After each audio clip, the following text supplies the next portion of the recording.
જય સ્વામિનારાયણ. આજના દર્શન. જય ગણપતિ દાદા. જય કષ્ટભંજન દેવ.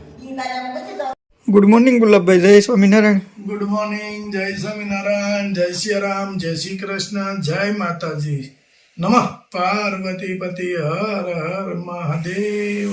સિદ્ધેશ્વર મહાદેવની જય. હવે આપણા યુટ્યુબ પરિવારને મારે એક મેસેજ મોકલવો છે કે જે ચાઇનાની અંદરથી જે કોરોનો આવ્યો હતો એ ટાઈપનો પાછો કોઈ ભયાનક રોગ કહેવાય છે એ આવ્યો છે. એ બાળકોને અને વૃદ્ધોને બેને બહુ જલ્દી અસર કરે છે. એટલે જેમ બને એમ કે ભગવાનની દયા હોય તો કોઈને કાંઈ ન થાય એવી મારી પ્રાર્થના છે. પણ આપણે આપણું થોડું જાજુ આપણું ખ્યાલ રાખવો જરૂરી છે.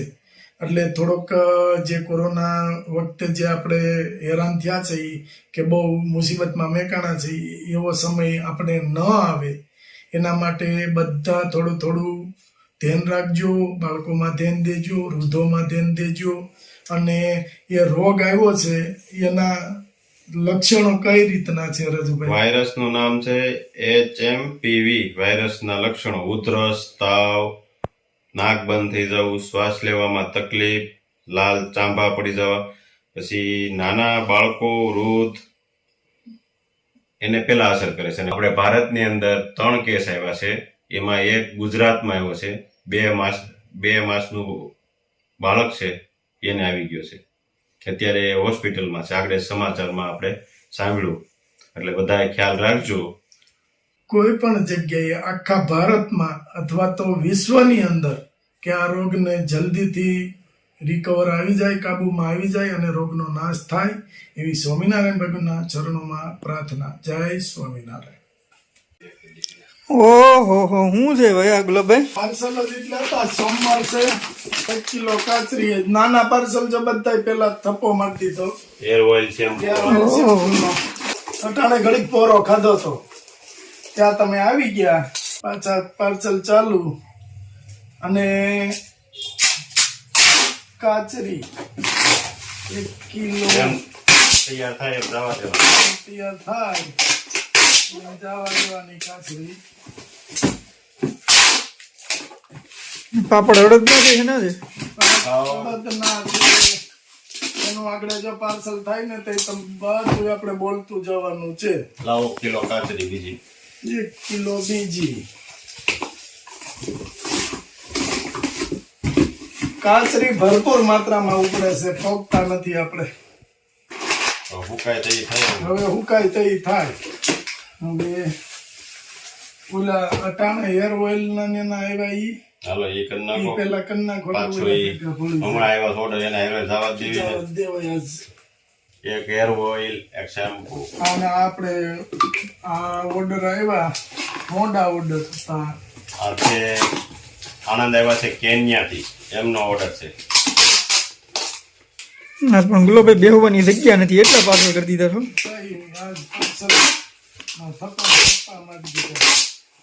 જોરદાર રિવ્યુ મળે છે બધે. ચાલી રાખે છે. સારું એવો આપણે રિઝલ્ટ બધાનું બહુ સારું મળે છે. ખાલી ઠંડી લાગી છે. બોક્સ આપણે ખરાબ બોક્સ થાય ને એ બોક્સ નથી વાપરતા. સેજામ કાહું થયું હોય ને તો એ બોક્સ નહીં વાપરવાનું. સાઈડમાં મેકી દેવાનું. સાઈડમાં મૂકી દેવાનું. એક હેર ઓઇલ, એક શેમ્પુ. એક હેર ઓઇલ, એક શેમ્પુ.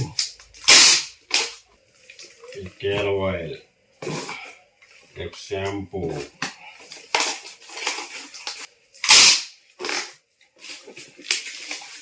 કાલે સાંજે તમને કહેવાનું હતું કે રાજુભાઈ સવારમાં પાર્સલ જાજા છે. પણ મેં કીધું રાજુભાઈ ની હવે દુકાને જવું હોય એટલે પછી અમે ન કીધું. હવે હેર ઓઇલ, એક શેમ્પુ. હેર ઓઇલ ને શેમ્પુ ઈ જ છે દાદા પાર્સલ એમને? Hair oil, shampoo. Hair oil, shampoo. Hair oil, shampoo ના જ પાર્સલ છે ઘણા ખરા. મુંબઈ, સુરત, અમદાવાદ, રાજકોટ અને આણંદ. ઓલાની ગોળે આપણે કીધું તું 3 એવા કોલ આવ્યા એક્ઝિબિશનમાં ભાગ લ્યો પણ ઘેરે જ એટલું જતું રહે છે એમાં એક્ઝિબિશન કરવાની ક્યાં જરૂર છે ઘરેથી ને જે પોગાતું નથી આપણી પાસે ટીમ વર્ગ ઓછો છે ને આપણે જાત મહેનતથી કરવું છે એટલે ભગવાનની દયા છે ઘેરેથી ને જ એટલું જતું રહે છે પછી કોઈ જરૂર નથી કે એક્ઝિબિશનમાં જવાનું ખાલી ખોટા ખર્ચા ચડાવવા અને ગ્રાહક ઉપર બોજો નાખવો એનો અર્થ કઈ નથી અહીંથી એક્ઝિબિશનમાં જઈએ બોમ્બે અહીંયા જે હોલ હોય એનું ભાડું ભરવું અહીંથી ટિકિટ ભાડાના બધા ખર્ચા કરીને જવું અને માલ લઈ જવો એ બધું ભાર તો ગ્રાહક ઉપર જ હોય છે એ કરતા અહીંથી ગુજરાતમાં હોય તો 40 રૂપિયામાં પહોંચી જાય છે ગુજરાત બહાર હોય તો 100 રૂપિયામાં પહોંચી જાય છે તો એટલો ગ્રાહકને ન પડે આમાં એક્ઝિબિશન કરીએ એટલે 150 રૂપિયા આપણે ચડાવવા પડે એક બોટલે 150 ચડે તો 150 માં તો એને 2 પાર્સલ આવી જાય 3 પાર્સલ આવી જાય 40 લેખે ગણે તો 3 થી 4 પાર્સલ ગુજરાતમાં આવે અને બોમ્બેમાં હોય તો ખાલી 100 રૂપિયામાં આવી જાય એટલે એક્ઝિબિશનની કોઈ જરૂર જ નથી USA છે આ પાપડ મોકલવાના છે યુએસએ થી આ છે 9 કિલો પાપડ જેતુના બધા કહેતા હતા પાપડનું ચાલુ કરો આ પાપડનું ચાલુ અડદના ઘઉંના બધા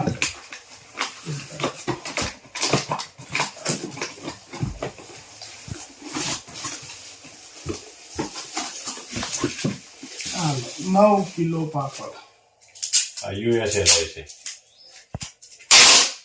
સરગવાનો પાવડર 5 કિલો જાય છે USA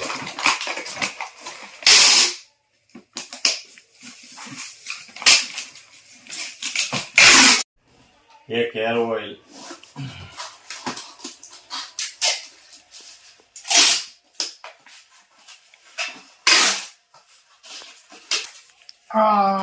ઠાકી ગયા પાર્સલ જોરદાર જ નો ઓર્ડર હતો હોમવાર હતો તેમ થતું હતું કે હોમવારે કરી નાખ્યું શનિ રવિ અને હોમ 3 દિનના પાર્સલ કે 2 દી તો રજા હોય છે એટલે 3 દી ફરજિયાત કરવા જ પડે હજી બપોર પછી કદાચ થાય પાછા એટલે સવારમાં વહેલા ઉઠી અને તું ગુડ મોર્નિંગ લેવા આવ્યો ને તો ઈ વિચાર કરતા હતા કે પાર્સલ જાજા છે અને યુએસએ ના પાર્સલ છે કરવાના છે મારે તને કહેવાનું જ હતું કે ઘડી કરીને આવીએ પછી મેં કીધું તાર દુકાનનો ટાઈમ થઈ ગયો હતો એટલે મેં કીધું ભલે જાય ત્યાં તો રાજુભાઈને ઘેરે કંઈક કામ આવી ગયું અને જોયું ત્યાં પાર્સલ ચાલતા હતા જો ભરપૂર માત્રામાં બધા પાર્સલ કરી દીધા છે અને હવે આગળ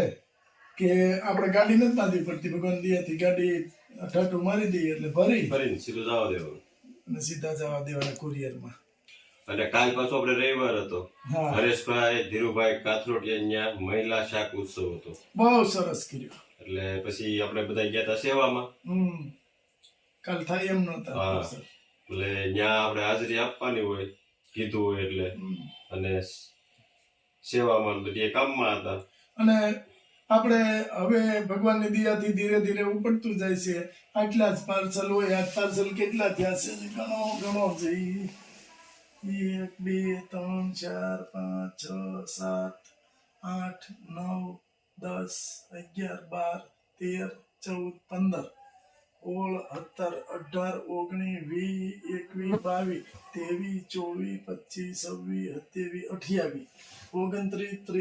21 22 23 24 35 36 ઓલા 2 છે હા એ 2 છે 37 પાર્સલ થયા છે એટલે હોય જ છે એટલે 30 35 પાર્સલ ડેલી સર્વિસ હોય છે પણ હવે ધીરે ધીરે વધતું જાય છે એટલે હેર ઓઇલ ની પાછી તૈયારી કરવી પડશે હેર ઓઇલ નું કરવું પડશે પછી કાચરી નું વધારે હાલે એનું કાચરી તો ચાલુ જ છે કાચરી નું કામ તો ચાલુ જ છે પણ એટલે જ નહીં થાય એ તો 2-3 દિવસમાં પૂરી થઈ જાય 2 દીમાં પૂરી થઈ જાય પણ હવે મારા ખ્યાલ પ્રમાણે ધીરે ધીરે રજુ નિલેશભાઈ ને લઈ લઈએ હવે થોડીક આપણે કામમાં તાણ પડે છે અને જેમ જેમ સમય જતો જાય છે એમ એમ આપણે જરૂર પડે. જરૂર પડશે, ટીમ વર્ક કરવું પડશે. ટીમવર્ક કરવું પડશે. આપણે બે ના બે, જો કે આપણે ટીમવર્ક ની જરૂર જ નથી. આપણે કેટલા 50 પાર્સલ ઓહો, પાછું પાર્સલ કરી નાખતા.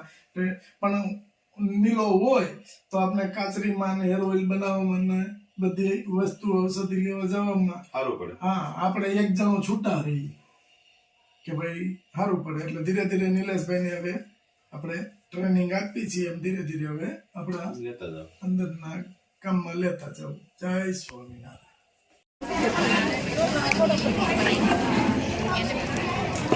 મસ્ત આજે હરેશભાઈની ઘરે શાક ઉત્સવનો પ્રોગ્રામ કર્યો છે અને મહારાજની દયાથી પ્રોગ્રામ સરસ થયો. પણ બેનુંનો શાક ઉત્સવ છે આ, બેનું માટે. એટલે જો બધા આવી ગયા છે.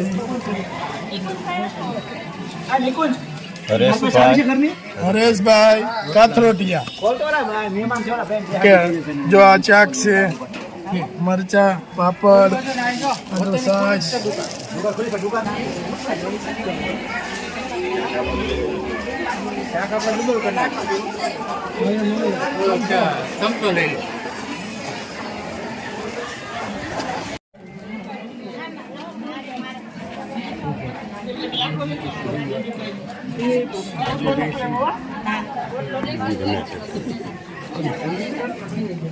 રોટલો ના પાડે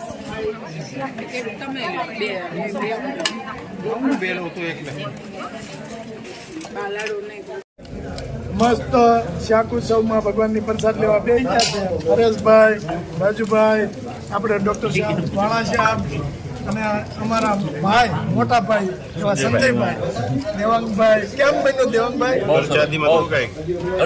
સાહેબ કેમ લાગે છે? બસ સરસ મજાનો શાકની અંદર ભગવાનનો ભાવ ભળ્યો છે.